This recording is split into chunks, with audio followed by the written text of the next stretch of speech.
welcome to Round Robin. I'm your host, Robin McCormick with the City of Hampton. And we have a very fun program coming up this summer that we're going to tell you about. It's called Hampton Hoops. And my guests are Shanel Lewis from our Youth Violence Prevention Office and Larry Gibson, who's from the community at large. Can we say that? Yes, very much so. Welcome and thank you. Thanks for having us. Thank you, thank you. So what is the idea behind Hampton Hoops? And I'm going to turn to you for the big picture and then to Shanel for the details, if that's okay, Larry. Hampton Hoops came about to help to bring about a working relationship between communities and helping to give some focus to our youth, you know, because with statistics, it talks about when youth activities become haywired, you know, in between 7 at night and 3 a.m. in the morning. And they're talking about developing, I hate to call it programs because programs to me end sometimes. And to me, I'd rather call it a movement, you know, and healing comes with it. It's about developing relationships between youth to youth and communities to communities because it's going all across the city. So we're trying to pick up youth from all over the place. So this is kind of a league basketball, but looser, more community-based. It will be competitive because games get competitive. Yeah, it does. But it is also a fun league. Yes. And it's co-ed. Yes. Right? Okay, so Shanel, who are you reaching out to for, we'll start with for participants, age range, where are these going to be? Because I know transportation can be an issue Yes, for people. The games will be played at the community centers. We are working in partnership with Parks and Rec to identify the locations of the games once we have the teams registered. We are reaching out to students ages 11 to 25 with 3 age brackets. There'll be an age group from 11 to 14, 15 to 17, and then 18 to 25. And like I said, it is co-ed, so both males and females can participate. And once we get the team signed up, we would be able to put out a schedule. But the games would be played in the evenings from July 3rd to August 3rd. So it's a nice condensed time frame. Yeah. People aren't signing up forever and a day. And it'll keep them, I would think, pretty busy because you're looking to play 2 games a week. They're going to have to practice. Yes. Yes. This is something that will be, for that period of time, you know, a real commitment for them and a real positive, fun thing to do during that time. Yes. Yep. How late are you going to go in the evenings? You had a heck of a time range there where people tend to get into trouble. You're not going to go we're not going to run to 3 a.m. in the morning. That would be hard to get volunteers to come and stick and stay. That's right. I can't stay awake that long I think it's anymore. from each game an hour, and we're playing, 2 games? Yeah, well, and they'll be broken up by You age do the younger bracket. kids first. Yep. Yes. And then they'll be played on different days. So, you know, it may be that the 11 to 14-year-olds play on, you know, one day at this community center, and then the other age groups play another day at another center. So we just are going to try to rotate it and try to get as many of the games done, and that way we can be done by the tournament, which will be in August 7th and August 10th. So right now, people who want to play can sign up, but you're calling it an interest form because we can't do this without volunteers and coaches. And that's really the first step. We're today encouraging people to sign up, right? Yes. Please. Yes. Yes. Yes. If you visit the City of Hampton's Youth Violence Prevention website, there is a link where we are soliciting or asking for volunteers, we're asking for advocates, we're asking for team parents, we're just asking for community support to kind of champion this and get this off the ground. We're going to need a lot of support from those in the community to help work with our youth and coach and support them. In order to be a coach, you do have to be 21 or older by July 1st.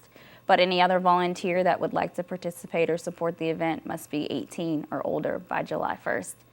We also have the interest form available for our participants. So if you're interested in registering now and just kind of letting us know that you want to participate in the league, we will have that available until June 25th. Okay. Why basketball? What is it about basketball that helps with the broader community goals? And I know you have experience because you've worked with youth doing basketball events for a while. You know, I open up the gym at my church on Monday and Thursdays from 5 to 8. And I've watched some kids that come in on the edge. And we run 10-minute games or 10 points, whichever come first.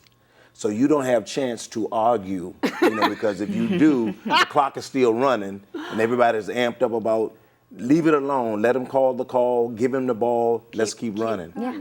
That's how crucial it is. And we run, so many games within the 10-minute time framing that by the time they finish, they're tired. And all they want to do is go home, take a shower, get something to eat, and lay down. And that's what we want to do. We want to help to develop some positive character building, Yes. activities. And that's what it does.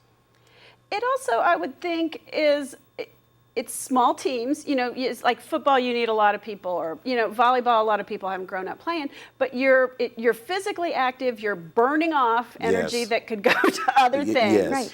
But also, it's a physical contact, and you begin to, I don't know, it's easier to talk to people. It's easier to It is. break through some of the barriers we It put is. up when you're out there working. See, you play basketball, don't No, you see that? I'm 5'2". I would never good at basketball. Never, worst sport ever. I'm not very good at sports, period, but especially that one. I enjoy watching it, and I think it's great that it's co-ed too, because in my day, which was a little while ago, women weren't as encouraged in sports and activity and all that stuff, and it's a good lifelong thing to stay active and healthy. I didn't go along with the idea of Coed initially, because like you said, it's competitive. And I didn't want young ladies, even though I've seen some that could really handle themselves you look on at the the court. HU basketball team. Yeah, and some young ladies that went to ODU, and they could handle themselves. But I know sometimes the guys get, very, very competitive, and I wouldn't want to see any get hurt. But I think with this piece, it's about developing relationships. It's about having fun and connecting. So I'm taking it that everybody will just come out and, the competitive edge will be lessened, and they'll be mindful of the females. Right. So I think it's going to be wonderful. So what is the pitch for volunteers? Like, people are going to say, I'm too busy, I can't do it, I don't know basketball, that's my excuse. How do you overcome that? You are a fairly busy person who manages to give of your time. How do you explain to other people the benefits of doing that? It's an investment, Right. I had to raise up other children, young people, with my children. I couldn't just deal with mine and then leave these to themselves. These children belong to us. So if we say in society that something's wrong with those children, well, the real question is not what's wrong with them, it's what's wrong with us as an adults. Because if we don't pour into them, if we don't seed them, we don't give them guidance, direction, that attention, and I'm talking about interactive things to help them to grow up. My parents, when we were younger, and I know everybody always talk about back in the day, when we were younger, the adults, even the men, they would come out and play games with us, whether it be softball, whether it be football, basketball.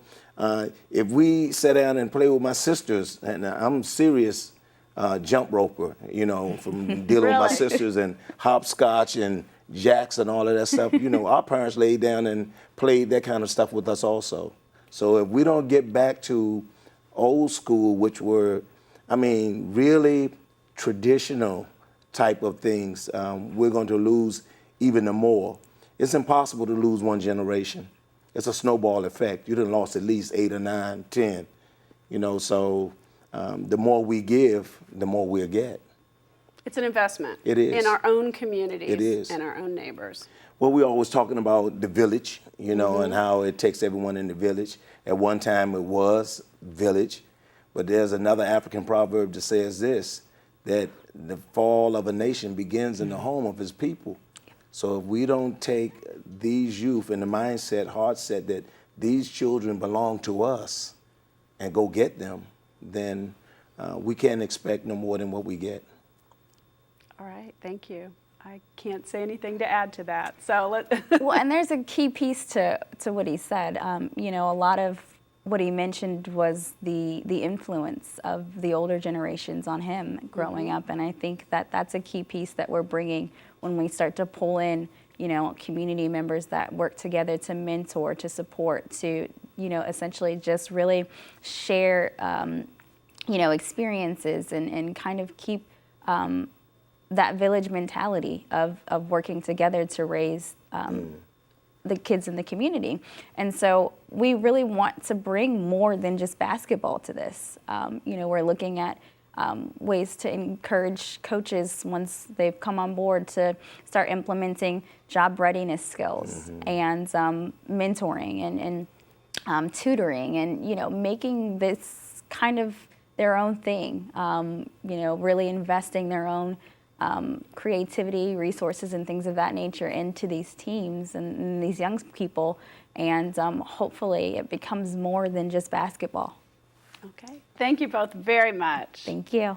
And thank you for watching. I hope you will go to hampton.gov/youthviolence right now and sign up to be a volunteer of some sort with this, because this is a community effort and we need the community to participate or we won't be able to do it. And many people out there have talked about helping youth and wanting to be involved, and let's see you put your time where your mouth is. Thanks for watching.